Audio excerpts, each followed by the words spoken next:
Che, Pozo de México. Yo te quiero hacer una pregunta. Hay algo que nunca entendí bien de tu país.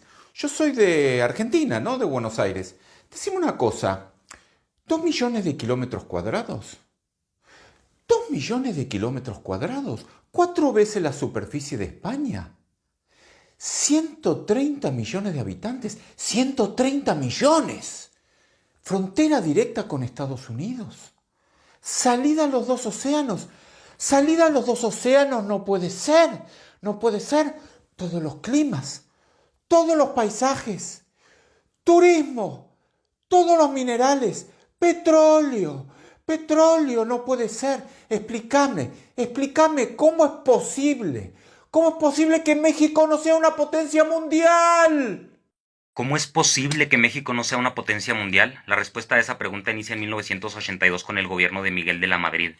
El dólar costaba 70 pesos producto de décadas de malos gobiernos. Sin embargo, pasó a costar en ese sexenio 2.289 pesos. ¿Por qué? Porque inició el proceso neoliberal de privatización en el cual el gobierno de México poseía cientos de empresas y en ese sexenio tan solo se vendieron 148 y se dejaron prácticamente en venta 89.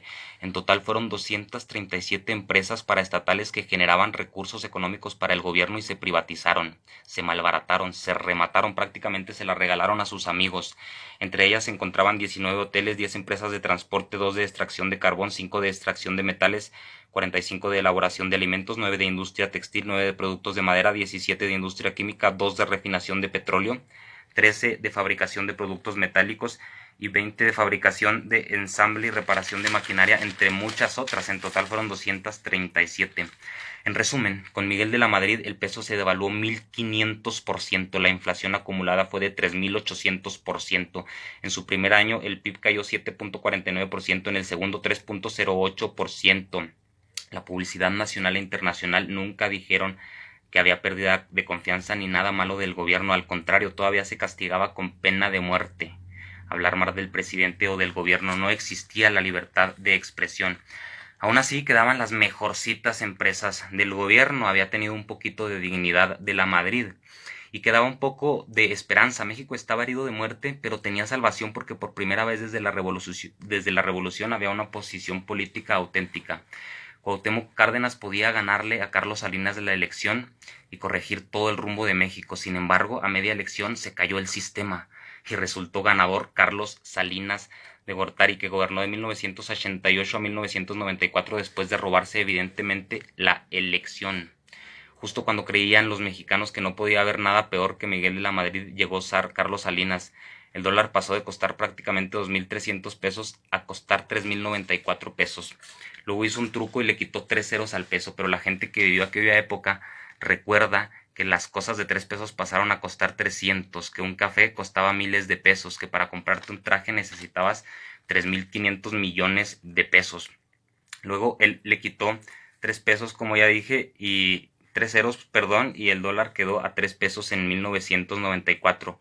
Pero en un año, para 1995, se reflejó toda la venta de empresas y el dólar subió a 6 pesos tan solo en un año, con el sexenio de Ernesto Zedillo. Además de ello, privatizó, entre muchas otras empresas, Salinas privatizó Telmex, Banamex, Banorte, Serfín, Dina, Altos Hornos de México, TV Azteca. De las familias que aparecían en Forbes en la lista de millonarios de aquella época había solo una mexicana.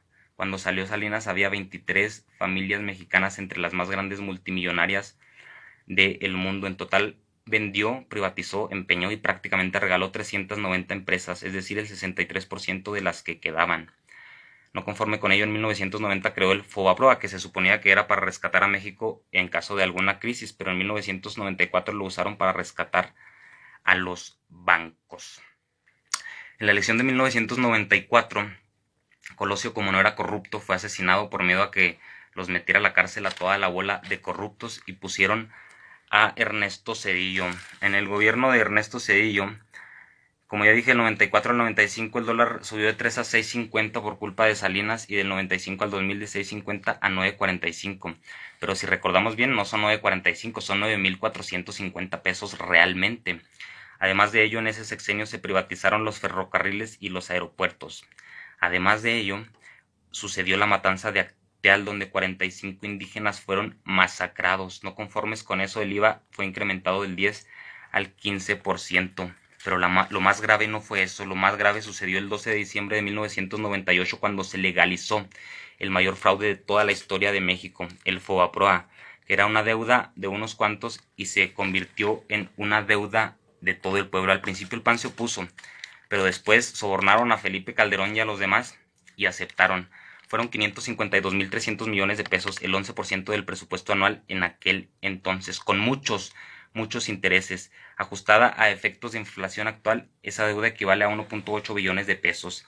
Haz de cuenta que pides 500,000 pesos en el banco, durante 20 años pagas intereses y después de 20 años debes 1.800.000 pesos.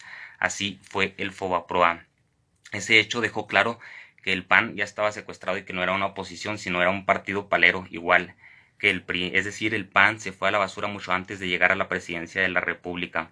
El PAN había sido secuestrado por medio de mercenarios como Felipe Calderón, como Vicente Fox y como Fernández de Ceballos, que tienen precios.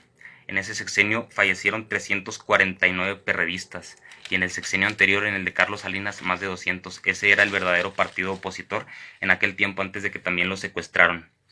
Fox, más resumido, pasó con la deuda de 1 billón de pesos, de 1.330 millones de pesos a 2 billones prácticamente. Privatizó Mexicana de Aviación, Aeroméxico, AISA, entre otras. Tuvo suerte de un auge petrolero. Para que se den una idea, durante su sexenio y el de Calderón, Pemex tuvo ganancias de 500,000 millones de dólares y durante el sexenio de Peña hubo pérdidas por 105,000 millones de dólares. Ese auge petrolero generó que el dólar no cayera tanto, aún así cayó, como siempre, de 9.34 a 10.87. Luego vino Felipe Calderón, que se robó la presidencia por medio de un fraude. No conforme, aumentó la deuda de 2 billones en 2006 a 5.352 millones cuando salió. Es decir, Felipe Calderón aumentó la deuda más que todos los presidentes antecesores juntos. Además de eso, privatizó Luz y Fuerza del Centro, Grupo Azucarero de México, y empoderó a cárteles narcotraficantes, metiendo cientos de armas a México y desatando una guerra de la que hasta el día de hoy vivimos las consecuencias. No conforme con eso, aumentó el IVA del 15 al 16% y el dólar pasó de 10.90 a 12.98, a 12.980 pesos en realidad, si recordamos la quitada de los ceros. Luego vino Enrique Peña Nieto, que vendió Pemex desde antes de llegar a la presidencia para pagar su campaña política. Gastó 10 veces más de lo que se permitía gastar en cualquier país civilizado.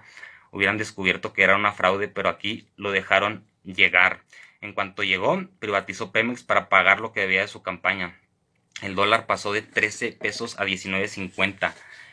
En 2016 llegó a 20.66 pesos en promedio. El ejército desapareció 43 normalistas e inventaron una verdad histórica en la que supuestamente habían capturado a los agresores y el caso estaba resuelto.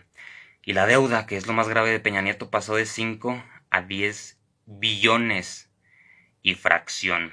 Además de eso, puso nuevos impuestos a la gasolina para subsanar el hecho de que ya no había tanto petróleo, los famosos gasolinazos. Además de eso, durante todos esos sexenios hubo inflación constante, corrupción sistemática. Cada carretera, cada puente, cada hospital, cada escuela lo vendían a sobreprecios para robarse dinero. Cada medicina, cada patrulla, cada hospital, cada contrato lo compraban a sobreprecios. Los apoyos incluso le llegaban a los muertos para robarse el dinero. Le llegaron a dar agua por medicamento a los niños con cáncer para robarse el dinero. Había aviadores por doquier, personas que poseían 5 plazas de enfermero, 5 de policía, 5 de doctor e incluso becas del CONACYT. Personas con sueldazos, robaban en las becas, robaban en los fideicomisos. Los gobernantes tenían aviones, carros, motos, helicópteros, todo de lujo, vida de reyes. La compra de votos era una práctica constante. Asesinar y comprar periodistas también. Pero lo más triste de todo eso es que la mayoría de los mexicanos no dimensionan la gravedad. ¿Cuánto es 11 billones de pesos? Pues el gobierno de AMLO paga 2,000 millones de pesos diarios. ¿Cuántos son 2,000 millones de pesos? Pues el 2019 el IMSS y el ISSSTE invirtieron en un paquete 7,000 millones de pesos para 8 hospitales. Quiere decir que un hospital prácticamente podemos decir que vale 1,000 millones de pesos. ¿Qué quiere decir? Que se podrían hacer 2 hospitales por día con lo que se paga de intereses. Se podrían hacer 730 hospitales al año con lo que se paga de intereses. O también se podría duplicar el sueldo de las enfermeras, de los maestros, de los policías y de los soldados. Se podrían hacer muchas cosas, pero no, porque tenemos que pagar los intereses porque empeñaron el país. Para que se den otra idea, salud, educación y bienestar son los ámbitos en los que más invierte el gobierno de López Obrador, pues en 2019 se pagó más dinero de intereses de la deuda, aunque sigue aumentando, que de salud o que de educación o que de cualquiera de esos ámbitos. Por eso no somos potencia mundial. Pero aún así hay un grupo de personas que en lugar de enojarse con los que vendieron el país, con los que lo empeñaron, con los que lo malbarataron, se enojan con la persona que llegó y los quitó del gobierno. ¿Qué tan ignorante se tiene que ser para eso? Esperan estar de acuerdo en todo con el presidente. No estamos de acuerdo en todo ni con nuestras parejas, ni con nuestras hermanas, ni con nuestras mamás, ni con nuestros hijos. ¿Cómo esperan estar de acuerdo en todo con el presidente López Obrador?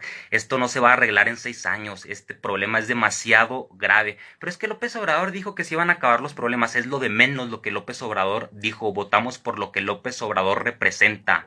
Recuerden que necesita de nuestro apoyo hoy más que nunca, y recuerden que quien no conoce su historia está condenado a repetirla.